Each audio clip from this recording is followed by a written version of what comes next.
उसके हवाले से भी यकीनन कंसर्न है, उसके ऊपर भी हम कुछ काम कर रहे हैं। और चीफ मिनिस्टर साहिबा का जो है वो ये हुक्म था कि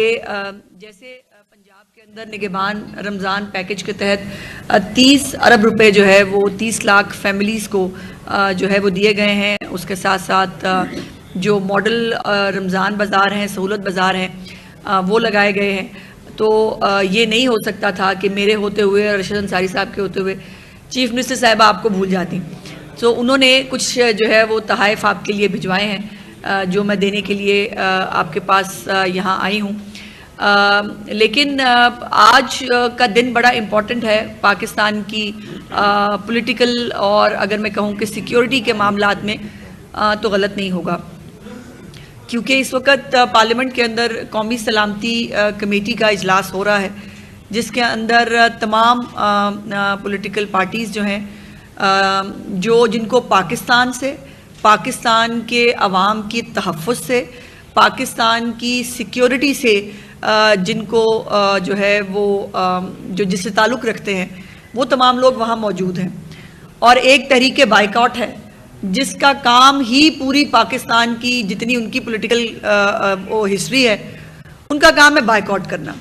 अच्छा, पहले उन्होंने अपने जब वो दौरे हुकूमत पे अपोजिशन में तो बाइकआउट करते ही करते थे,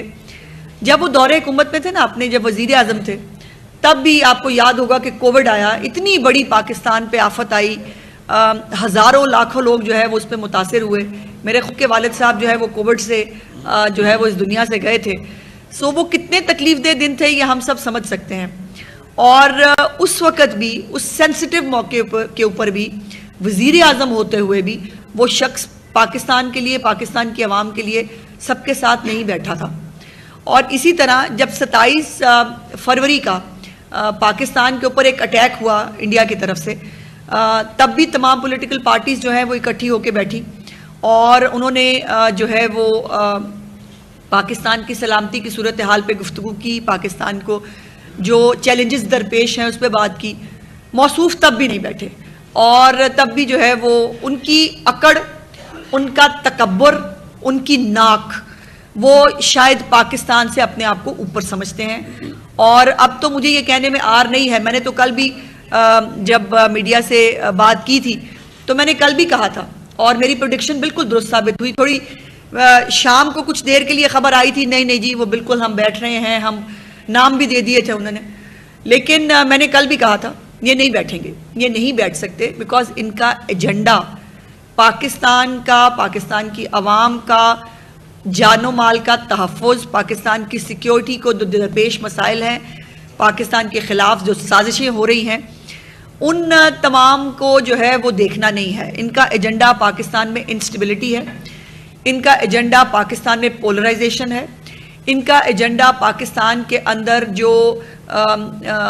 ऐसी फोर्सेस जो पाकिस्तान के मफाद के ख़िलाफ़ काम कर रही हैं उनको सपोर्ट करना है। और ये आज से नहीं है। मुझे अगर आपको मुझे याद कराना पड़े तो इमरान खान साहब जब अपोजिशन में थे तब भी वो कहते होते थे कि तालिबान हमारे भाई हैं, हमें उनको दफ्तर बना के देने चाहिए। इन्होंने उनको फंड्स भी दिलवाए केपीके की गवर्नमेंट से और उनको जो है वो जब दौरे हुकूमत में थे तो उनको पैटर्नाइज करते रहे। लेकिन मियां नवाज शरीफ साहब, आपको याद होगा जब नेशनल एक्शन प्लान बना, पिछला नेशनल एक्शन प्लान, और एपीएस का एक बहुत बहुत तकलीफ दे वाक़या वो आज भी याद आता है तो दिल दहल जाता है। उस वाक़े के बाद अल्लाह जाने इसको वो अकल कैसे आई, और वो अकल का भी एक बैकग्राउंड ये है कि क्योंकि बंदे पीछे चार रह गए थे सामने बैठने वाले, धरना जो है वो तकरीबन दम तोड़ चुका था और धरने को वाइंड अप करने के लिए इनको सेफ एग्जिट चाहिए था। तो इनको जो है वो उस बैठना पड़ा उस कमेटी के अंदर और एक नेशनल एक्शन प्लान बना। उसके बाद ऑपरेशन ज़रबे अज़्ब हो, रद्दुल फसाद हो, ऑपरेशंस के ज़रिए जो दहशतगर्द पाकिस्तान में ऑपरेट कर रहे थे, जो उनके नुमाइंदे थे, जो स्लीपिंग सेल्स थे, सबको यहाँ पर तबाह कर दिया गया, उनको ख़त्म कर दिया गया। और पाकिस्तान में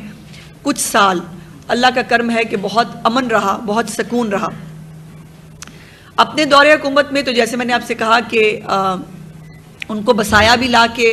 उनके बारे में बात करने की भी इजाज़त नहीं थी, और हर तरह से पैटर्नाइज करके,